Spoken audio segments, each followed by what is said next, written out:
She is our host today. Where is Mr. Miller? David Miller is her chief of staff, and he was incredibly helpful to us in terms of getting the room organized, making sure that the other council members that were in attendance. So we want to make sure that we thank Amy Merrir for being our host and being a very gracious host, and thank her staff for making us feel welcome and providing the room set up and the AV and all those other things. So Angela and Henrietta and Gino, I guess, all prepared the schedule along with Mr. Miller. And so you have a schedule at the desk. Also at the table, there are 20th anniversary gala brochure. You'll notice on the screen, 20th anniversary gala, okay? Is that a hint enough, right?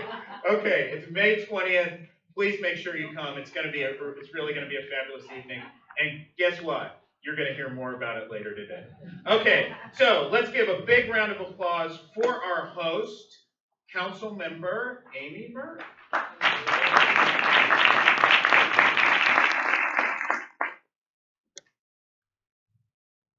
Yes, thank you.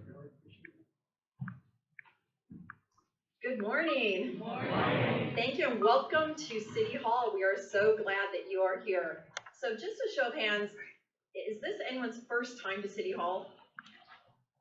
Wonderful. We are so glad you are here today and glad that we were able to host this event. We did it again our last time in the fall, and it was really successful. And I think it's so important that our business community know what we do here and have a chance to ask us questions and to really understand how City Hall, how our government works. So hopefully through this day, you'll just learn a lot of information. So as your business is growing, as you need help and resources, you'll know who to go to. For me, the Chamber of Commerce is very near and dear to my heart. I was with Procter & Gamble for 15 years. And so I was transferred to Cincinnati through one of our companies here. And after I left Procter & Gamble, I started a small company myself. I do Japanese consulting, and I work to attract Japanese businesses to come to the greater Cincinnati area. So I've worked in both big companies and small companies, so I appreciate what you are doing and that you are the backbone of the city of Cincinnati. And part as a council member, I am chair of the Major Transportation and Regional Cooperation Committee. So I'm in charge of all transportation in the city. My main project that I'm focused on for the next year is on Western Hills Viaduct. Any of you that are on the west side or have customers on the west side, this is a huge project. And you know, it's not sexy, people don't like to talk about it, but we have more than 70,000 cars that go across the Western Hills Viaduct every day, bringing people to work, bringing customers to our businesses, and it is structurally deficient. It's a 4 out of 9 right now. And no one seems to want to talk about it and move it forward, but we must, because at some point it's not going to be usable. So on my committee, Major Transportation, we have discussions on it about every 3 months.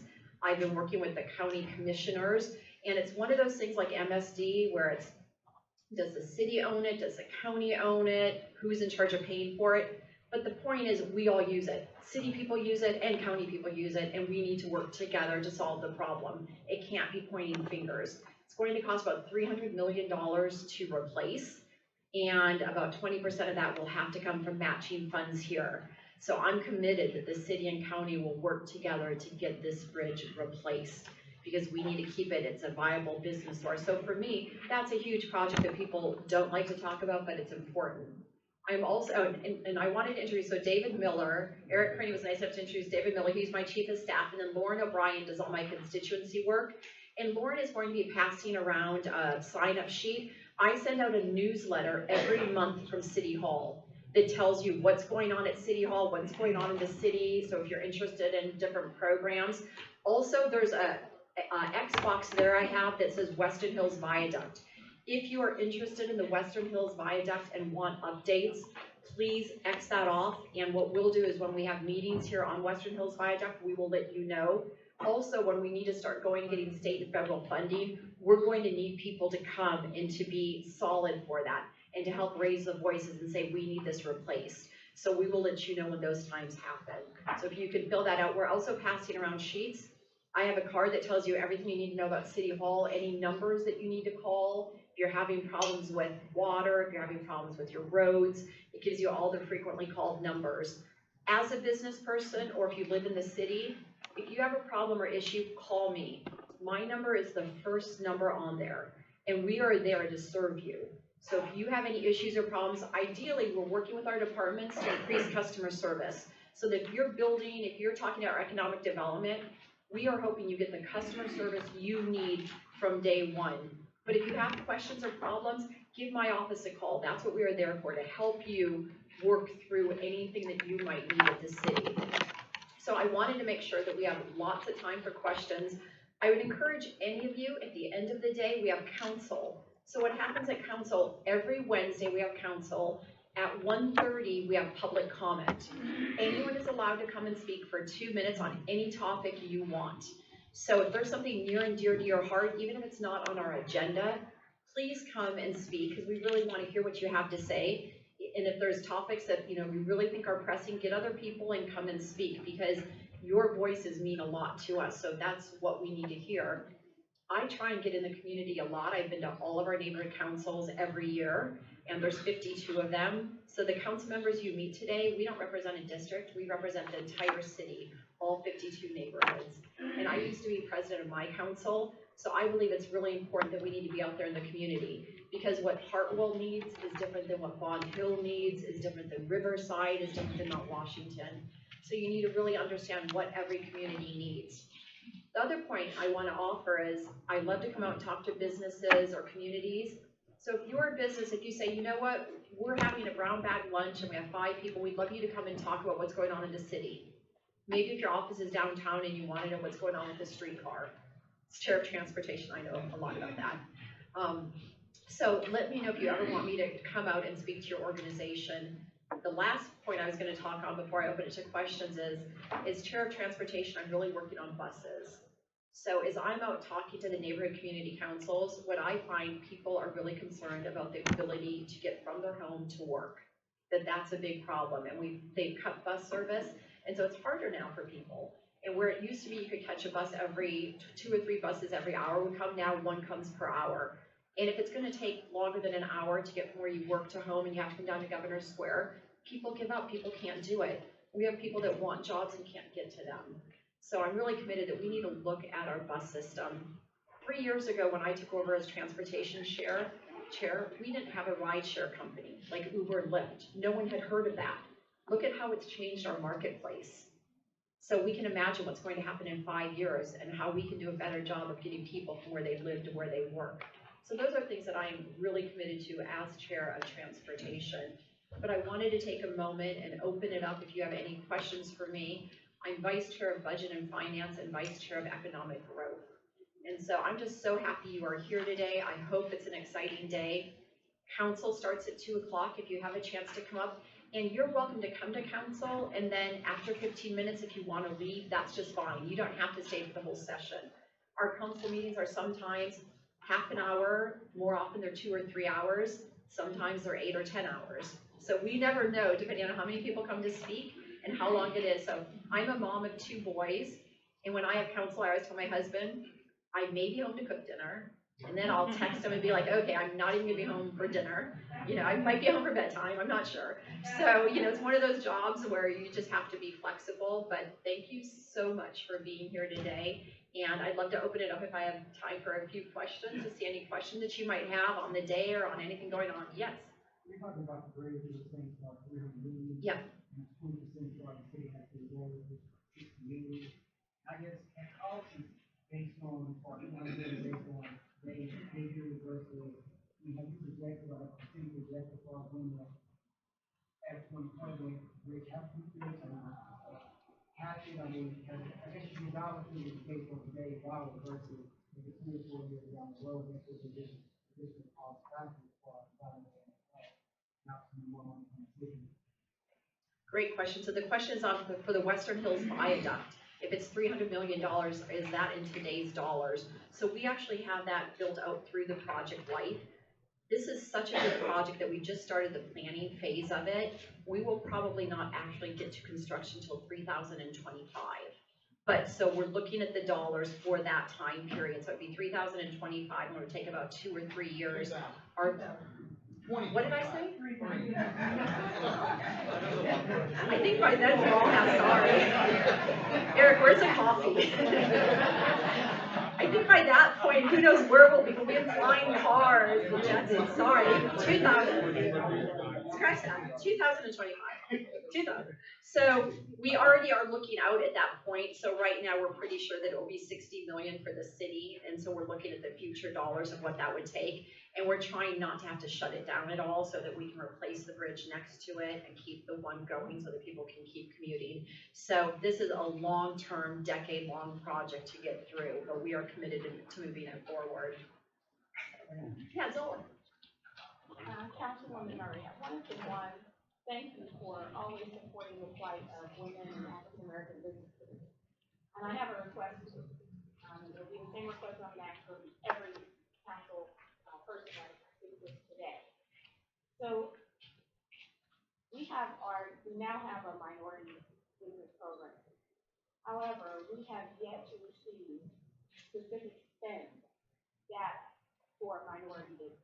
I'm not sure if you're aware of that. We've received award data, but we went through many years of working with the city to get specific data reported to us on a quarterly basis on spend. And we have since gone backwards. And so while we're not receiving the award data, we need to know what dollars were actually spent with minority businesses. So we had a disparity study, and I'm very concerned that after a disparity study, transparency in terms of data has gone backwards. And so I'd like for you to request that information from the administration for all of 2016 when our minority business program began, and then they should have some data coming out for the first quarter now of 2017. But we need to know specifically what has been spent with minority businesses. Thank you. So we will do that, David. I'm Vice Chair of Economic Growth, so we will ask for that through our committee. And one thing in the last 3 years, in 2012, our inclusion numbers in the city is 2%. So as far as inclusion of city contracts, which is dismal, now we're up to 17.5%. And I think you have a council here that really works well together and realizes that this is important, and we need to make sure that everyone is part of the job force. And so we will look into those numbers. I also wanted to say for Steve Love, I appreciate him being here today. Last week, we had a foreign direct investment seminar through the city that I helped co-sponsor with our economic development office. And if any of you are interested in foreign direct investment, let me know.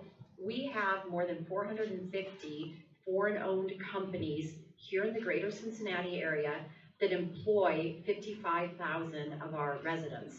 But where it impacts you is we are bringing in more companies, and they need suppliers. They need people to work with them. They need a workforce. Also, we have a program called EB5, where investors from outside of the United States can invest $500,000 or more in development and infrastructure and projects. And this is through the federal administration, but then it helps them to secure a green card if they put infrastructure investment into your city. And so we do have a robust EB5 program. So if that's something any of you are interested in, please let me know or my office, and we can hook you up with economic development and provide you more information on that. But it's a great way if you have a big project to get money and sources into that project. Yes? Yes, where are the negotiations on the sewer project? It's the biggest project in the county, according to Gerald Checco. I spoke to him, it was a $3 to $4 billion project, and obviously we don't know what it is, okay, because of the gag order between the county and the city. Yes. But what can you tell us about where the negotiations are, seeing that the 50-year agreement is up next, I think, April 2018? Yes. That is a great question. So MSD is owned by the, it's kind of co-owned by the city and the county, but the county owns it, and it goes back to the county in 2018. We've been managing it as a city for 50 years. I think this is going to be one of the hardest, ugliest divorces that you'll see, and we're trying to prevent that as much as we can, because really what we need to look for is the ratepayers. We want to make this best for the ratepayers and for the users of MSD, and it shouldn't be prolonged in court and who's in charge of what part.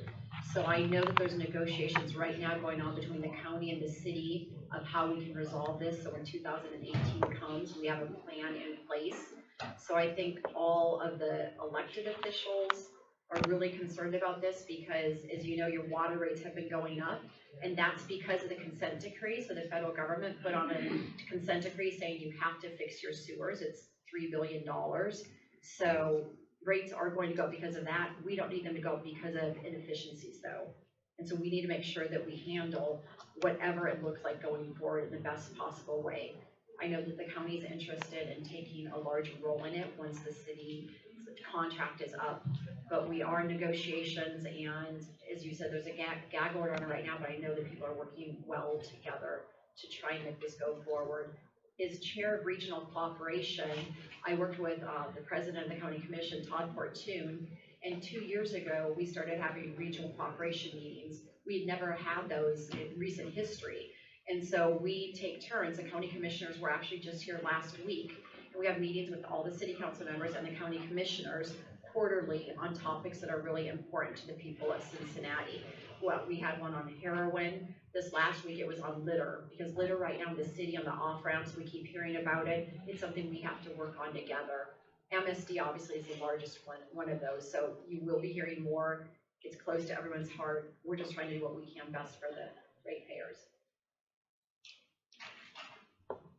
One more question, Zola. Last follow-up, on the 70% that you stated where you dropped it, is that on the board or It's on awards. So we really don't know. We'll have to look on the spend, so we will look on that. That is on awards. So, do I have time for one more? Yeah, okay.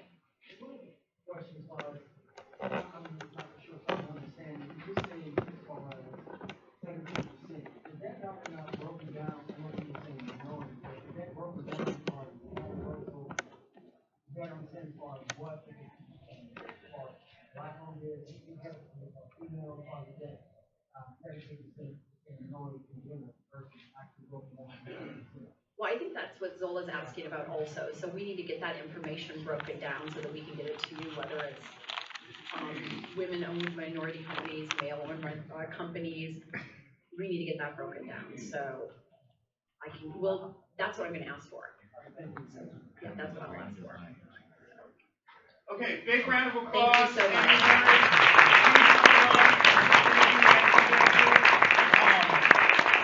Greatly appreciate it. I'm going to say this a bunch today, but thank you, Amy Merrir and her office for organizing this. So there's a lot of work that goes on behind the scenes, and so really very appreciative to her and to her staff for doing it. Okay, so if you're on Twitter, it's at AA Chamber, right? If you're on Instagram, it's at Mr. Attorney. African American Chamber. Am I saying that right? Okay, I think I am. But anyway, look for us. And so if you're doing Instagram, Twitter, or Facebook, if you're posting today, please include the African American Chamber. Okay, so now our next council member is Council Member Yvette Simpson, President Pro Tem, and she is here, and she's been supportive of the chamber as everyone knows. Okay, thank you. Round of applause. Give another round of applause for President Senator Kearney. I meant that. That wasn't a mistake. That wasn't a mistake. I'm speaking ahead. I'm speaking in the future, right? He's done a wonderful job leading the chamber. It's an honor to have him back here in Cincinnati working so diligently on the issues that matter to our community. My name is Yvette Simpson. I'm President Pro Tem of Cincinnati City Council. I've been on council for just over 5 years, almost 6 years. It is a delight to be here with you. This is the second year I think you guys have done this, and I'm glad to have been here both years. Her last year, my staff member Beverly Hardy is passing out just a snapshot of some of the initiatives we've been supportive of in my office that affect business. As you probably know, my primary responsibility from a committee standpoint is human services, youth, and arts. So all of the legislation involving those three areas comes automatically through my committee, but I also started the Small Business Advisory Commission, which was named the National Best Practice by National League of Cities and Harvard for how small businesses connect to government. We've had some challenges in the last 3 years with funding those initiatives, and my expectation is that hopefully in the future we'll have more funding to support those initiatives. So excited to be doing that work. And if anybody has any questions about the Small Business Advisory Commission, which the African American Chamber is a member, be happy to answer those. Also lead the city's youth commission for the city. I've led countless initiatives through our city that have been, I feel really proud of. One is our human trafficking or anti-human trafficking work that's been led by our office. Now a regional response that also has a court docket dedicated to it at the Hamilton County Courthouse. We started an employment pipeline program that puts homeless people to work. We're really proud of that pilot program. Hoping this year that program will scale out. We led the effort on paid parental leave for our employees. We wanted 12 weeks, had to negotiate down against our mayor to 8 weeks, but we're happy with the 8 weeks we settled on. I would have preferred 12. So we have 8 weeks of paid parental leave. Employees can then borrow up to 4 weeks of additional leave against their sick leave. Proud of that initiative as well. I commissioned the city's first equal pay study, and I'm proud of that. We have a lot of work to do, but what we learned is that the disparity between women and men in our city employees really isn't that different. The differences can be corrected, and we've implored our human resources department to work to correct the few challenges that we have in that regard. And so proud of that work as well. And as you know, yesterday was Equal Pay Day. So I'm proud of that. But you came here to talk about business in the city of Cincinnati. So, you know, I'm really proud of the work that we've done. You'll see at the top of the paper, one of the things that we have done that is really significant to small business is focusing more on our business districts. So we have 52 neighborhoods right now, just over 30 active business districts in our communities. We believe that the corner store is the cornerstone, that bringing retail back to neighborhoods is how we recreate vibrancy and employ people in our communities, and we need more resources in that effort. We need more supports for all businesses, whether they have a product, service that the city might be able to procure or not. That includes increased support, that includes funding, that includes using our partnerships to make sure that we're clearing the way for businesses. That means streamlining the permit process, which is one of the initiatives that the SBAC has led on, and as we're finally seeing come to fruition. So I'm really proud of the work that we've done. I'm also proud of having led the effort to increase the funding for the African American Chamber in our last budget. So we're really proud of the fact that that was, I believe, unanimously supported, which is really good. So ask us for some more. Ask us for some more. We know you need it. So really proud of the work that we've done with small business. I don't want to belabor the point. Really excited about what the future holds as well and our potential to do more. Anybody have any questions about anything? Yes, so. Yes, and I also want to echo thank you for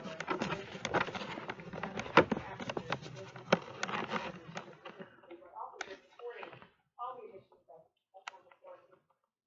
So I'd like to request that you make a request to the city administration for specific data on actual spend for all of 2016 and first quarter of 2017 on what specifically has been spent. We have made that request. In fact, we have been requesting for the better part of 6 months any data on 2016.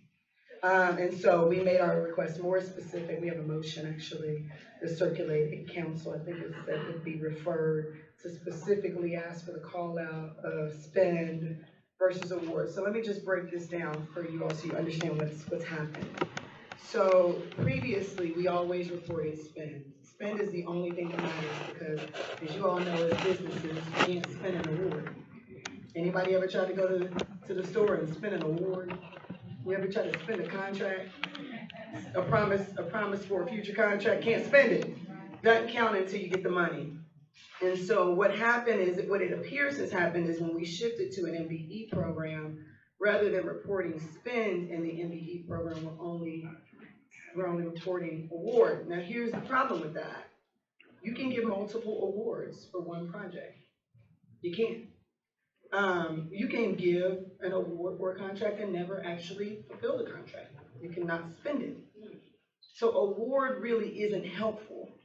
It's my understanding that our MBE program goals are not tied to award, they're tied to spend, but we continue to get reports on award. So the 17.44% that has been documented is an award number, not a spend number.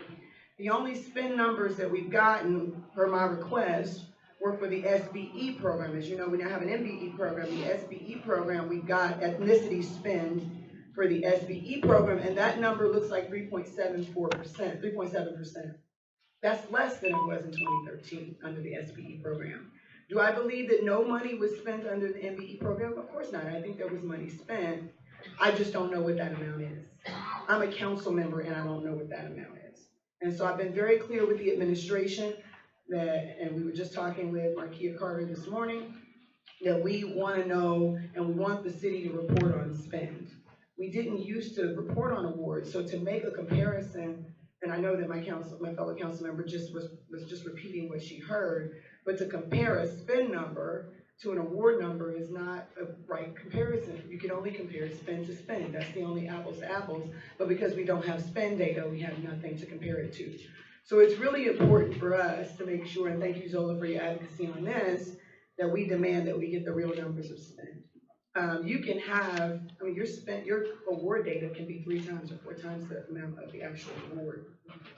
So we're hoping to get that information, continue to, those of you who are in the inclusion space, demand that we get those numbers.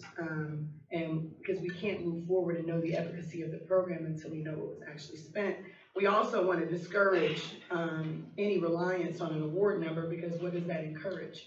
That encourages us to overcontract, so that we increase that number when all that matters is what we spend. So we've had a whole year in this program, and I'm a council member, and I don't have a single number on MBE spend. I do have SBE spend by ethnicity. So within the SBE category, the small business category, the SBE category, our numbers for African Americans as of third quarter of last year, which was the last report I got, was 3.7% spend within the SBE for African American businesses within the SBE category of total spend. Yes. Thank you for taking my question. Ms. Simpson, Gail Rock Consulting. Hi, Gail. And in your small business section, I'm very curious in regards to how you say you evaluate the state of small businesses. Mm-hmm. And I know you can't give an entire report, Mm-hmm. but can you share with us how you go about evaluating the state of small businesses? Yeah. And then how, through this evaluation, we might be able to find out, okay, this is where it was lacking, and how we might be able to benefit from your evaluation. And what is the state of the small business for African Americans in general? So we've got a couple objective reports that we rely on, and I don't know if you saw the Business Courier does an annual report on the state of small business, which again, they get a lot of that information through our small business partners. So that's probably the most comprehensive report you're going to get. That information is supplied through our partners, which include the African American Chamber, the Chamber, Japan American Society, Chinese Chamber, Hispanic Chamber, and organizations that support small businesses like HCDC, the Greater Cincinnati Venture Association, which includes all of the tech-based companies. The list is very long. So there are a couple other objective factors that we look at just generally. Forbes rates small businesses. When we first started the SBAC, Cincinnati repeatedly got an F on small business friendliness. We now got a C+. Anybody who's ever been in school knows that a C+ isn't anything to write home about. The continued challenges we face when the things that are evaluated is how easy is it for small business to continue to connect with government. They look at things like the amount of resources that we spend on supporting small businesses. We continue to do horrible. We do well on the things that make sense, right? We do have a low cost of entry and a low cost of living here in the city. So we have a great environment for small businesses to develop, but we not having a concrete strategy for how we continue to grow small businesses are some of the things that weigh against us. What I'd be happy to do is to provide those data points and then a copy of the State of Small Business Report that is provided and printed by the Business Courier every single year. as a commission, what we do on a quarterly basis is we come together and we say, how are we